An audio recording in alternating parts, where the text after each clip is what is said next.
2328 కోట్లు దోచుకొని తిన్నారు.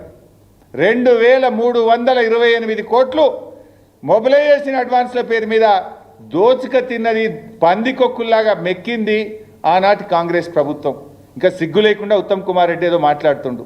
మేము వచ్చిన తర్వాత ఈ మొబిలైజేషన్ అడ్వాన్సులు రద్దు చేసినాం, సర్వే పేరు మీద ఇచ్చే అడ్వాన్సులు రద్దు చేసినాం.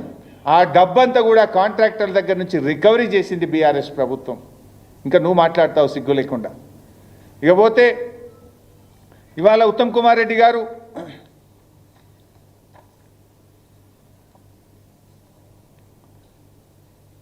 ఇంకా చాలా విషయాలు మాట్లాడు. బీఆర్ఎస్ పార్టీ అన్యాయంగానట వీళ్ళు తమ్మిడిహట్టి నుంచి మేడిగడ్డకు మార్చిండ్రు అని ఈరోజు ఆయన మాట్లాడినాడు. ఎందుకు మార్చిండ్రు అని మాట్లాడే ప్రయత్నం చేసిండు. ఉత్తగానే మార్చినమాట మేము. మరి నువ్వు 8 ఏళ్ళు ఉంటివి కదా, 8 ఏళ్ళలో ఎందుకో తమ్మిడిహట్టికి పర్మిషన్ లేకపోతేవి, నువ్వు తెచ్చుంటే మేము మార్చాల్సిన అవసరమైంది. అయినా మేము అట్లా మార్చలే, మీలాగా బాధ్యత రహిత్యంగా ఉండం. ఆనాడు స్వయంగా మన ముఖ్యమంత్రి కేసీఆర్ గారు మహారాష్ట్ర ముఖ్యమంత్రి ఫడ్నవీస్ గారితో చర్చలు జరిపిండ్రు. మహారాష్ట్ర రాజ్భవన్లో చర్చలు జరిపిన వీడియో ఫొటోస్ ఇవి జరిపి అక్కడ మేము కట్టుకుంటాం, మీకు ఎంత డబ్బైనా ఇస్తాం, ఇది మినిట్స్ ఆఫ్ ద మీటింగ్, ఆ ఇద్దరు ముఖ్యమంత్రుల మధ్య జరిగిన మినిట్స్ ఆఫ్ ద మీటింగ్, మాకు అనుమతి ఇవ్వండి మేము కట్టుకుంటాము అని చెప్పి ఆ రోజు మేము ప్రయత్నం చేసినాం.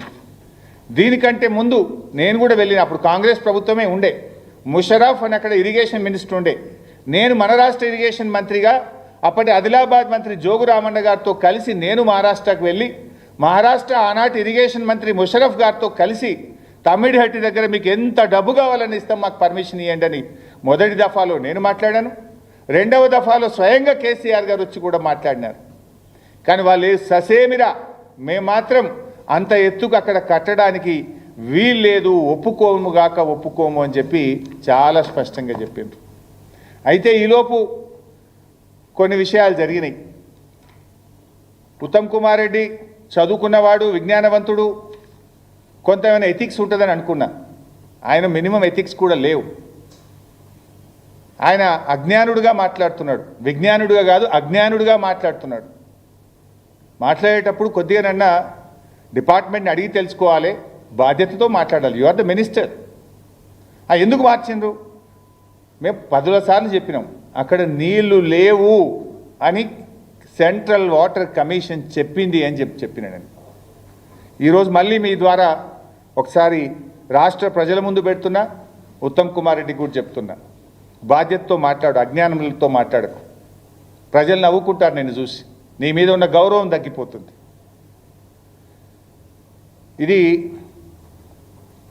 18/2/2015 మా ప్రభుత్వం వచ్చింది 2 జూన్ 2014. 2 జూన్ 2014 నుంచి ఈ లెటర్ వచ్చేదాకా ఫిబ్రవరి 2015 వరకు, అంటే దాదాపు 8 నెలలు అటు మహారాష్ట్రతో మాట్లాడుతూనే ఉన్నాం, ఇటు పనులు కూడా కొనసాగించినాం. ప్రాణహిత నుంచి ఎల్లంపల్లి దాకా పనులు కొనసాగించినాం. మహారాష్ట్రతో 2-3 స్టేట్ లెవెల్ మీటింగ్స్ అయినాయి, మినిస్టర్స్ లెవెల్ మీటింగ్